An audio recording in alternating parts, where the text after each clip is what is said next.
Hey guys, I'm back again. We're gonna do another cold start video on the 2000 Silverado with the 4.8 Vortec in it. See, it's currently open headed, so you can expect a show.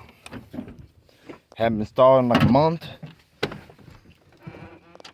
It's a little warm out today, but as you can see, it's pretty fucking nice. So it ain't a real cold start, but the motor's still cold. So.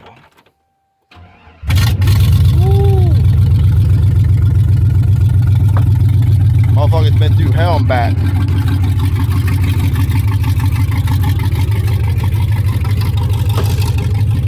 Sounds like a fucking beast.